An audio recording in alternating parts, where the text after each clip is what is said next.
Salut tout le monde et bienvenue dans cette revue de presse. On démarre avec l'atmosphère pesante qui règne au Real Madrid. Il y a eu victoire dans le Classico, mais maintenant que la célébration est passée, tous les yeux et toutes les oreilles sont rivés sur l'affaire Vinicius Junior. Le Brésilien a fait parler de lui en laissant éclater sa colère au moment de sortir, mais au-delà d'un simple agacement, il y a eu des mots très forts, laissant entendre qu'il allait quitter le club. Marca insiste sur le rôle pacifiste du Real Madrid dans cette affaire. Le club préfère faire la fête en paix, écrit le journal. Dans les pages intérieures, il est expliqué que Vinicius Junior ne sera pas sanctionné par son club. Une première information importante vu le bruit qu'a fait son coup de gueule. En interne, on assure que ce dérapage est un souci de vestiaire comme tant d'autres et que Xabi Alonso va le gérer avec son expérience. Donc aucune amende n'est prévue pour Vini, seulement un rendez-vous avec son entraîneur qui doit avoir lieu demain au moment de la reprise de l'entraînement. D'ici là, l'international brésilien aura eu le temps de réfléchir sur ses actes et il s'excusera sûrement envers son coach qui a été très calme sur le moment. Le journal AS en revanche est un peu plus pessimiste. On explique que si la situation n'évolue pas entre Xabi Alonso et Vinicius Junior, un départ sera alors étudié. Le deuxième du Ballon d'Or 2024 estime qu'il a rempli sa part du contrat, à savoir défendre plus, être décisif offensivement, mais il a le sentiment que son statut n'est pas respecté. Il a déjà été remplaçant à plusieurs reprises cette saison, notamment contre l'OM en Ligue des Champions, et à l'heure actuelle, Vinicius voudrait rester et prolonger son contrat, mais si rien ne bouge avec Xabi Alonso, la situation pourrait bien changer, surtout que son bail avec le Real se termine en 2027. La presse européenne s'empare aussi de cette affaire, capricieux ou incompris se questionne le journal L'Équipe. Même au Portugal, ça fait parler dans le journal Record. Bref, c'est un feuilleton qui est loin d'être terminé et le Real Madrid va devoir le gérer du mieux possible pour éviter un scandale en pleine saison. Surtout que pendant ce temps, il y a d'autres dossiers importants à gérer. Hendrick lui en fait partie, il devrait partir en prêt cet hiver. L'opération coûtera environ 4,5 millions d'euros vu le montant de son transfert à payer et son salaire. La priorité du Brésilien serait de trouver un club jouant la Coupe d'Europe, mais idéalement il voudrait quitter l'Espagne puisqu'il ne se voit pas jouer chez un autre club que le Real. Et enfin la dernière mauvaise nouvelle pour le Real Madrid, c'est la rechute de Dani Carvajal. Le leader de la Liga a annoncé hier dans un communiqué que le latéral droit espagnol était blessé au genou droit. Il devrait être absent entre 2 et 3 mois.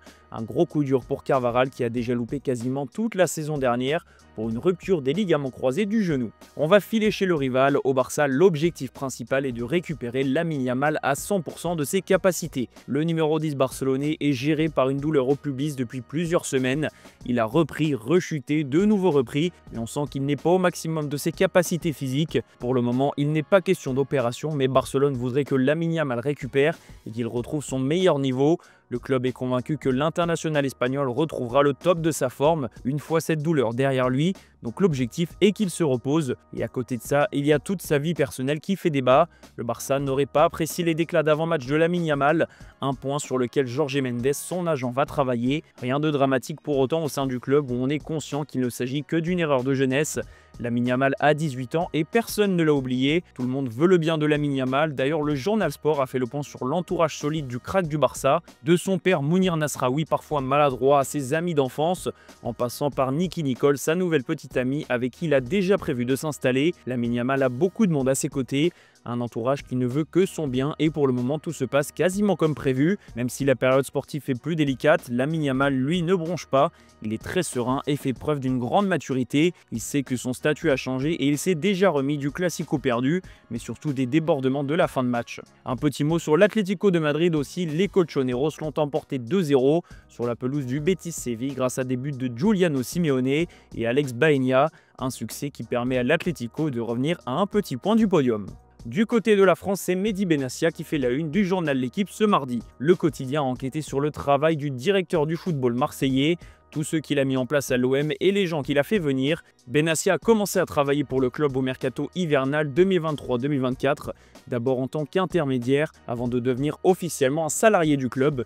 Depuis, Mehdi Benassia a changé beaucoup de choses en interne. Il a tenté de professionnaliser davantage l'OM, à l'image des grands clubs qu'il a connus dans sa carrière, notamment la Juventus, un environnement que Pablo Longoria connaît bien lui aussi. Sportif, communication, formation, l'ancien international marocain a touché un peu à tous les domaines et force est de constater que son travail porte ses fruits. Aujourd'hui, l'OM est redevenu un club fort en Ligue 1 et a retrouvé la Ligue des Champions. Au Stade Rennais, la situation est beaucoup moins stable. On vous a annoncé hier qu'Habib Beye allait être démis de ses fonctions d'entraîneur, mais un retournement de situation a eu lieu. À la suite d'une réunion avec Arnaud Pouille, le coach a été reconduit dans ses fonctions pour le match contre Toulouse ce mercredi.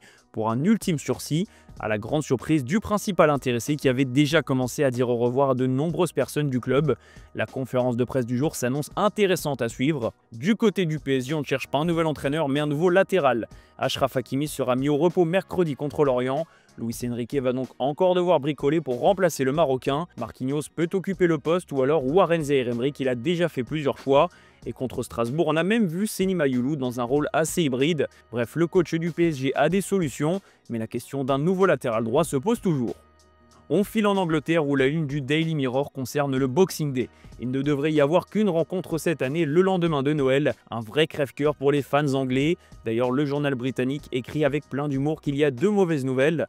La première est qu'il n'y aura qu'un seul match le 26 décembre. La seconde est qu'il faudra passer plus de temps avec sa belle famille. En raison d'un petit conflit de contrat avec les diffuseurs, le traditionnel Boxing Day sera largement revu à la baisse, ce qui fera peut-être plaisir aux joueurs qui pourront souffler un peu. Du côté d'Arsenal, hors de question de lever le pied dans les prochaines semaines. Les Gunners sont leaders de Premier League et le doivent en grande partie à leur défense de fer. Déjà solide depuis plusieurs saisons, la paire Gabriel-Saliba continue d'impressionner et même les remplaçants font plus qu'assurer le job. Avec la série noire de Liverpool et l'inconstance de Manchester City, Arsenal est le grand favori pour le titre. Et justement, en parlant des Sky Blues, on a décelé le problème. Erling Haaland était scellé devant.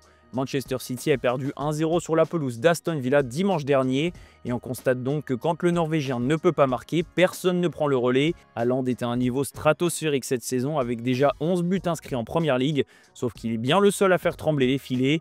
Le Daily Star met en avant la méforme de Tijani Reinders, décisif sur ses premières rencontres avec City mais muet depuis. L'international néerlandais n'a plus l'influence qu'il avait il y a quelques semaines et lui-même a pris conscience que cela devait changer. Si Manchester City veut lutter pour le titre, il va falloir aider un peu plus Erling Haaland. On va finir cette revue de presse en Italie où le remplaçant d'Igor Tudor a visiblement déjà été trouvé. Il s'appelle Luciano Spalletti. L'ancien sélectionneur de l'Italie est sans club depuis son départ de la Squadra Azzurra. Il est resté en Serie A sur un titre avec Naples. Spalletti est donc en pole position, explique la Gazzetta dello Sport. Au lendemain de l'éviction d'Igor Tudor, la mission pour la Juventus est de trouver quelqu'un assez rapidement vu la série dramatique que traverse la vieille dame. Raffaele Pagliadino et Roberto Mancini sont les deux alternatives. En cas d'échec avec Luciano Spalletti, on devrait avoir la réponse assez rapidement. Après la Roma, l'Inter Milan et le Napoli, le technicien italien pourrait donc découvrir la Juventus. En attendant, ce soir, place au foot. L'Atalanta Bergame affronte l'AC Milan. Les rossoneri peuvent prendre provisoirement la tête de la Serie A en cas de succès. De l'autre côté, l'Atalanta veut l'emporter pour se rapprocher du podium. Le Milan pourra compter sur Raphaël Leao, qui est de retour à un très bon niveau ces dernières semaines, à confirmer ce soir sur la pelouse de l'Atalanta. On va finir avec un mot sur Lionel Messi. L'Argentin vient de prolonger son contrat avec l'Inter Miami. Son avenir en club est assuré, mais il reste toujours flou pour la prochaine Coupe du Monde avec l'Argentine. J'aimerais y être, pour me sentir bien et contribuer activement à l'équipe nationale si j'y parviens. Je vais évaluer cela au jour le jour lorsque je commencerai la pré-saison l'année prochaine avec l'Inter et voir si je peux vraiment être à 100%, a déclaré la Pulga. Léo Messi laisse planer le doute sur sa présence, suffisant pour faire stresser tout un pays qui rêve de conserver sa couronne l'été prochain. C'est la fin de cette revue de presse les amis, merci de l'avoir suivi et comme d'habitude, on se donne rendez-vous en fin d'après-midi pour le JT Foot Mercato.